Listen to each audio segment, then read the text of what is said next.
Press conference इस समय हो रही है। पेगासस मामले को बीजेपी प्रेस कॉन्फ्रेंस कर रही है। उद्देश्य है मोदी जी के खिलाफ कैंपेन करना। उन्होंने बहुत तूफान पैदा किया था, आपको याद होगा। 21 से कहानी चल रही थी। बाद में यह मामला सुप्रीम कोर्ट एक जनहित याचिका में पहुंचा कि इसकी जांच कराई जाए। और आप सभी जानते हैं कि सुप्रीम कोर्ट ने एक बड़े ही सक्षम टेक्निकल मेंबर्स की कमेटी बनाई। The honourable supreme court appointed a very powerful committee of eminent technological expert to examine the whole issue of Pegasus. और इसमें और विश्वसनीयता के लिए माननीय सुप्रीम कोर्ट ने यह भी कहा कि सुप्रीम कोर्ट के एक बहुत ही डिस्टिंग्विश रिटायर्ड जज हैं जस्टिस रविंद्रन, वो इसकी मॉनिटरिंग करेंगे, इस पूरे कमेटी की वर्किंग की। Therefore, the Supreme Court put in place a mechanism of eminent technical people, and the working was to be supervised by Justice Ravindran, a very distinguished retired judge of Supreme Court.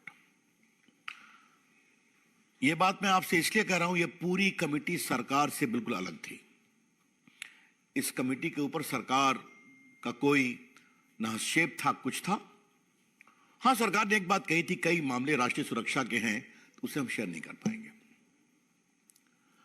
फिर supreme court की committee के आग्रह पर तूफान खड़ा करने वाले लोगों ने 29 मोबाइल इस कमेटी के सामने रखा कि मेरे मोबाइल से कुछ लगता है गड़बड़ हुई है।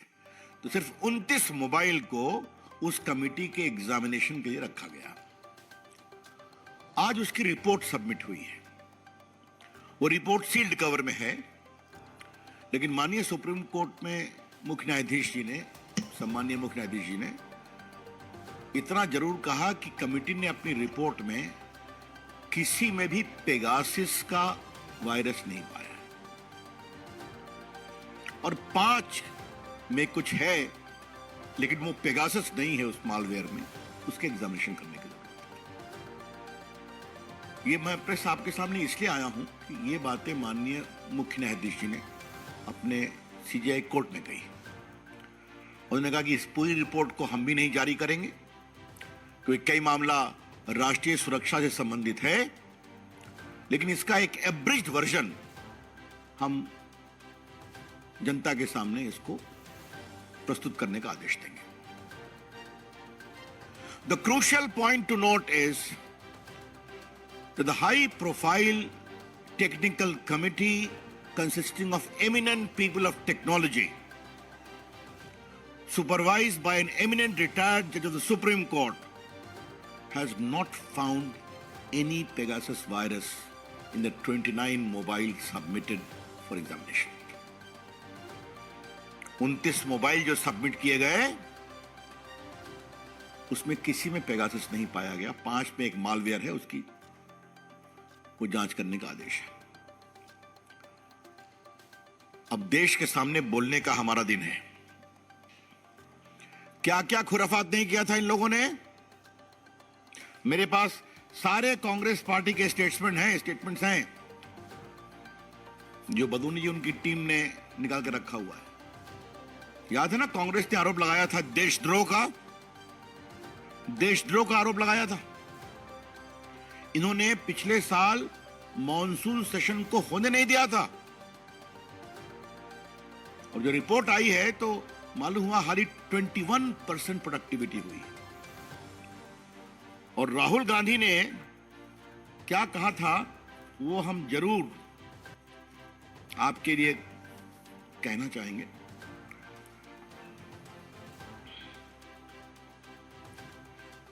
ये राहुल गांधी के पेगासस की हम टिप्पणी पढ़ रहे हैं आपके लिए। Pegasus is an attempt to crush Indian democracy. Pegasus is an attack on the country and country's institutions. I am confident the Supreme Court committee will get the truth. Pegasus was used against chief ministers, former prime ministers, and BJP's ministers, among others. Was the Prime Minister and Home Minister getting the data obtained through use of Pegasus? ये राहुल गांधी के statement है। और बाकी राहुल गांधी कई ऐसे शब्दों का प्रयोग करते हैं जिसको मैं अपनी मर्यादाओं के कारण रिपीट नहीं कर सकता। लेकिन इतना कहा गया था उनके ऑफिशियल प्रेस कॉन्फ्रेंस में कि ये देशद्रोह का मामला है, राजद्रोह का मामला है।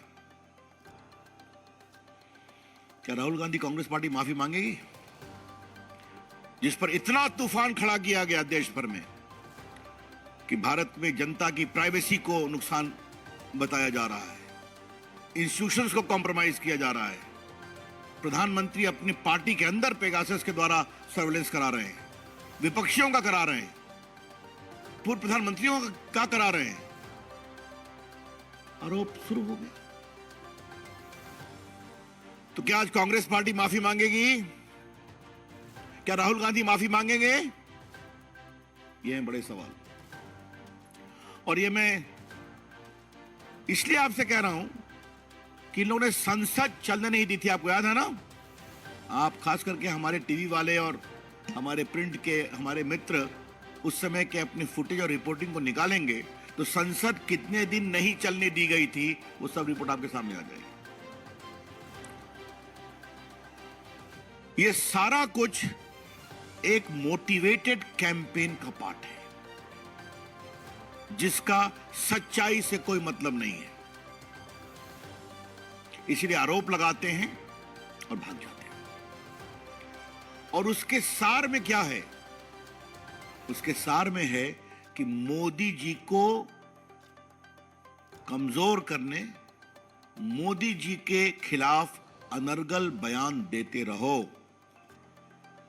ये बात मैं आपसे इसलिए कह रहा हूं, याद करिए पेगासस पर तो दुनिया में चर्चा हो रही थी और कई देश जो इसका प्रयोग करते हैं उनका नाम नहीं आ रहा था, लेकिन भारत में इसका दुरुपयोग हो रहा है, यह चर्चा दुनिया में हो रही थी या दुनिया में करवाई जा रही थी। हिंदुस्तान में 3-4 मीडिया के मीडियम्स ने, मैं किसी का नाम नहीं लूंगा, प्रिंट एंड इलेक्ट्रॉनिक्स बोथ, क्या कैंपेन किया था? The BJP is entitled to respectfully ask the leading newspapers or journals or digital mediums whose unleashed is sustained। तो पेगासस पर जमकर आक्रामक अंदाज में इसमें प्रेस कॉन्फ्रेंस करती बीजेपी। बहरहाल खबरों में आगे बढ़ते हैं।